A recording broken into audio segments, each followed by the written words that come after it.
Back on the air. Trying to find some cool stuff to film. Semis are pretty cool. Chevys are not cool.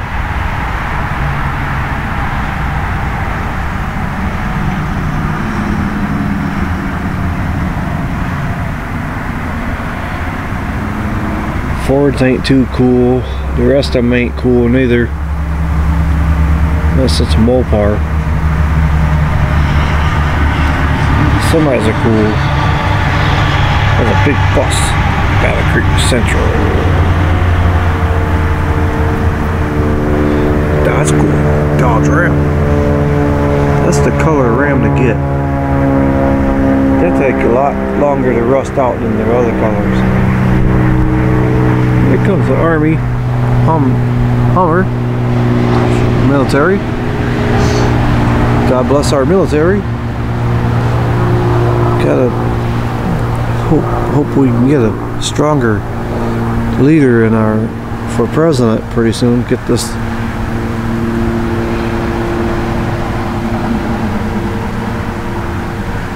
A lot of people like him. This ain't the one we got, but I just don't agree with this politics, so nothing against him personally. We'll pray God to fill him with the Holy Ghost. Give him the revelation that Jesus is God. Fill him with the Holy Ghost. Get him baptized in Jesus' name, and let him stand up in the announcement in the presidency and announce the plan of salvation. Acts 2:38. At least Onkin did that at the United Nations. It covered a lot of people. Millions and millions of people seen that Acts 2:38 message. A lot of denomination churches avoid that verse and don't quote it and don't tell about it. Hardly, I would doubt that any of them do. If they do, the ones that do, they'll try to quote it and then disprove it. And so it would meet what they believe, instead of taking it as it is and accepting it, and then believing it and obeying it. That's an older Dodge Charger with the fun. That looks pretty good.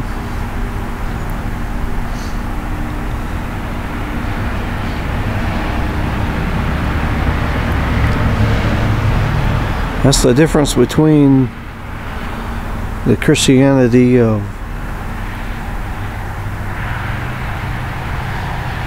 apostolic Christianity. Apostolic means the teaching of the apostles' doctrine. Jesus Christ himself, the chief cornerstone. The apostolic, you see the word apostolic, it's telling you that church is preaching and teaching the same thing that the apostles did in the book of Acts when they started out, when the plan of salvation was posted out there in Acts 2:38. A lot of people use St. Matthew, yeah, they use St. Matthew 8:28-19 as a Bible, following that passage to baptize people, and they literally say Father, Son, Holy Ghost when the scripture says in the name of the Father, Son, Holy Ghost, and that name is the Lord Jesus Christ. And 10 days later, after Jesus gave that to the apostles right there, so nobody's getting baptized there. He just commissioned them to go into all the world and preach the gospel, and commanded them to baptize people in the name of the Father and of the Son and of the Holy Ghost. The word name is this one name: Father, Lord, Son, Jesus, Holy Ghost, Christ.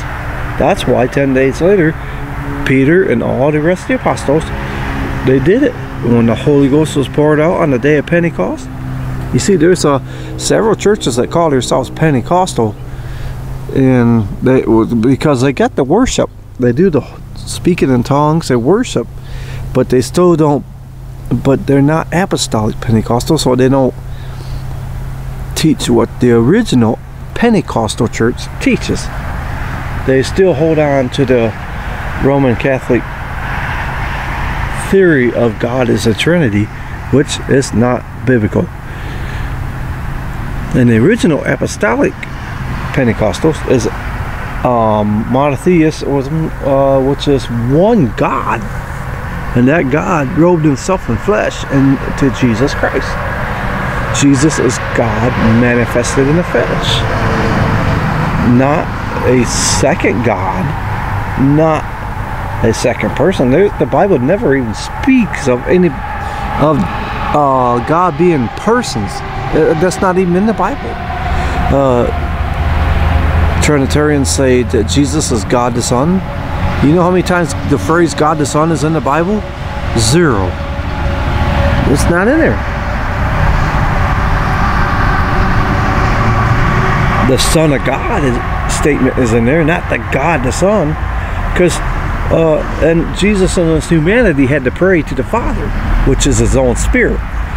So and Jesus in his humanity say God the Father is greater than him. So if God the Father is greater than him, he could not be co-equal and co-eternal.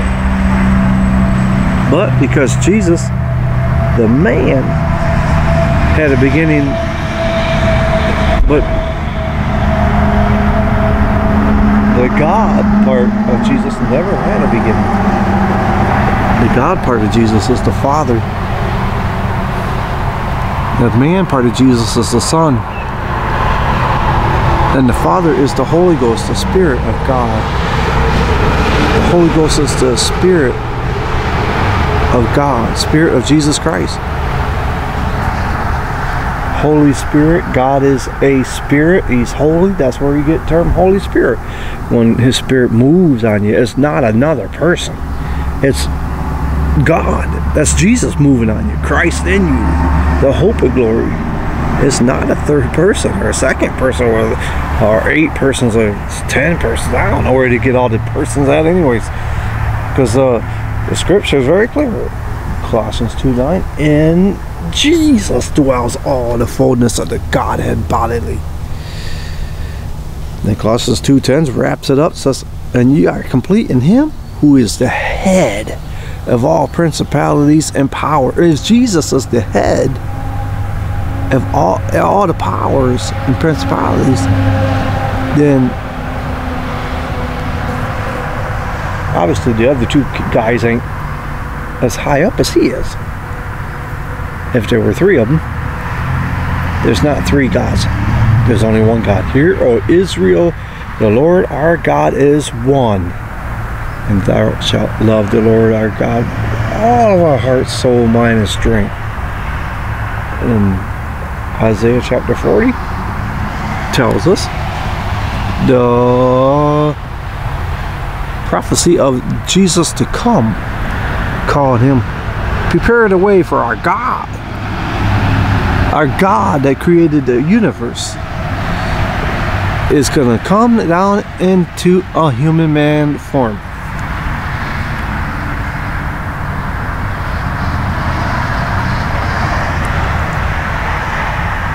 Pretty simple and basic stuff. I remember, man, when I was teamed up with Matt Maddox at the White Center. We had a little church going, and he let me preach one Wednesday, and I was like praying, asking God for a message, and he woke me right up out of sleep.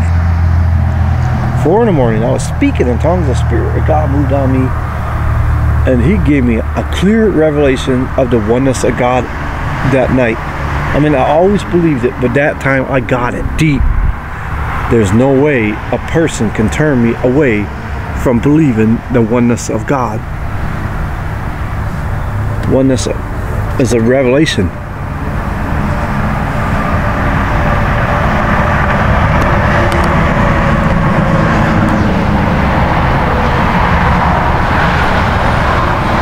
That's why the disciples, they all preach and teach and baptize in the name of Jesus Christ. All throughout the book of Acts. Acts 2:38. Repent and be baptized, every one of you, in the name of Jesus Christ for the remission of sins.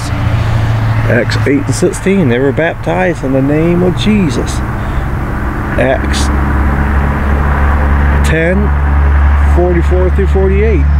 when they got the Holy Ghost, speaking in tongues, Peter commanded them to be baptized in the name of Jesus Christ. Acts 19.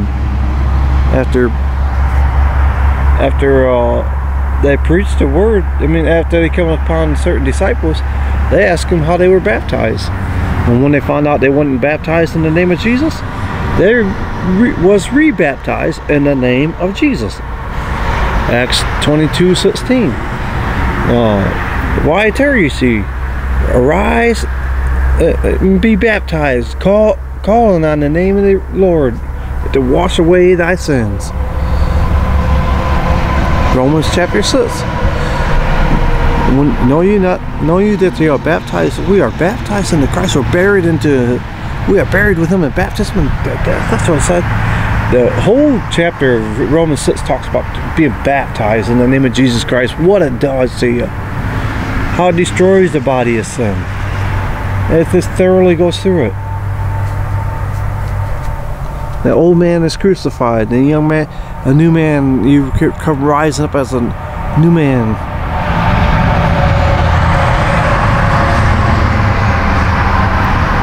Galatians 3:27.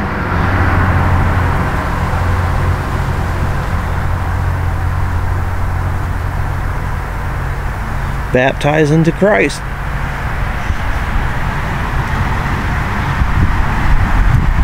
Colossians 2:12. Being baptized in the name of Jesus. It's all in the name of Jesus. It's in the name of Jesus.